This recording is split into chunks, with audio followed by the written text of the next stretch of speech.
My son's been stabbed. Help me." That call came at 3:23 p.m., Saturday, July the 12th, 2025. Cataldi Park, San Jose. What followed wasn't what anyone expected.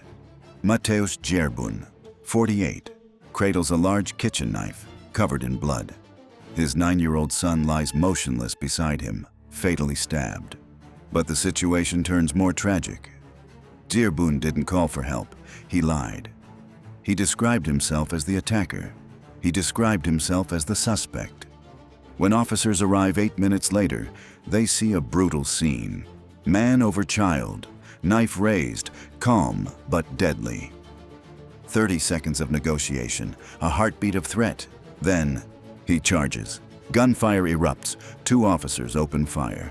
Dzierbun falls. His son is already gone. There are no chase scenes, just a father who killed his child, then rooted a deadly confrontation with police. Saturday, July 12, 2025. Cataldi Park, San Jose. It was warm, quiet. Families were out walking, and near a tree-lined area of the park, Mateusz Dzierbun sat alone with his 9-year-old son, Dominic. Just after 3:20 p.m., San Jose police received a disturbing 911 call. A man said he had stabbed his son and gave his location. Officers were immediately dispatched. They believed they were responding to a domestic assault in progress, possibly involving a child. But what they didn't realize yet was that the caller was the suspect himself. When officers arrived at the scene minutes later, they found Dzierbun kneeling beside his son, holding a large kitchen knife. The boy had been stabbed multiple times and was unresponsive. The father matched the suspect's description exactly, because he was the suspect. Witnesses nearby were frozen. No one else had been harmed. But the man refused to drop the knife. Instead, he stood up and stared directly at the officers. He didn't run. He didn't flinch, one responding officer later recalled. And in that moment, it became clear. This wasn't a rescue call. It was a confrontation he had planned.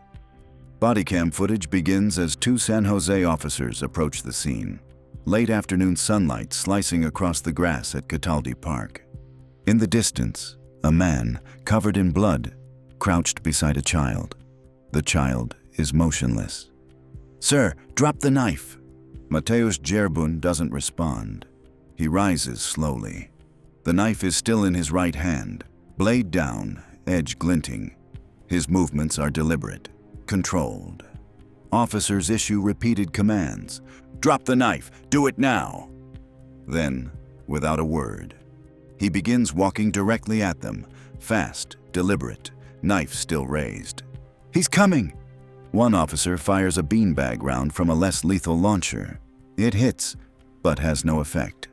A heartbeat later, gunfire. Multiple rounds strike Dzierbun mid-charge. He crumples to the ground, still clutching the blade. Officers quickly advance with weapons drawn, shouting for him to stay down. The knife is kicked away. A medic rushes in. The scene goes quiet. Nearby, Dominic is unresponsive. EMTs attempt CPR, but it's too late. Father and son side by side, one killed by police, the other allegedly by his own parent.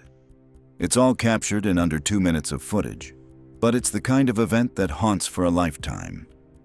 By the time the dust settled at Cataldi Park, Mateusz Dzierbun was dead, shot multiple times after charging officers with a knife. His 9-year-old son, Dominic, had already succumbed to stab wounds. San Jose police confirmed that Dzierbun himself made the 911 call, falsely claiming to be a third-party witness. Investigators believe he intended to provoke a deadly confrontation, a possible case of suicide by cop. Both responding officers were placed on standard administrative leave, pending internal and county-level investigations. According to department officials, one officer fired less lethal beanbag rounds, while the second used deadly force when Dzierbun advanced. The Santa Clara County Medical Examiner's Office ruled Dominic's death a homicide. The motive? Still unknown. No prior calls, no protective orders, no warning signs on file. In a press briefing, Chief Anthony Mata expressed sorrow. "This is a tragedy beyond words. For the family, for our officers, and for the entire city." Mental health experts noted that suicide by cop cases often involve calculated behavior and deliberate escalation, designed to force law enforcement into using lethal force. What's left behind? 2 deaths, a grieving community, and a moment burned into body cams and memory alike. Mateusz Gerbun didn't flee. He didn't hide. He called 911, waited, then walked directly into the line of fire. By the time officers pulled the trigger, his son was already gone, and in under 2 minutes, both lives ended. There were no warning signs reported, no domestic violence history, no mental health holds, just a father and son in a park, and a tragedy that unfolded in near silence. Was this premeditated? A final, fatal spiral? Investigators say they may never know, but the footage leaves no room for doubt. This wasn't about confusion. It was about intention. He brought a weapon, he made the call, he forced the ending. For the officers involved, the trauma doesn't end with the shots fired. They responded to a child in danger and found only loss. And for a community still asking why, the answer may be just as haunting as the footage itself.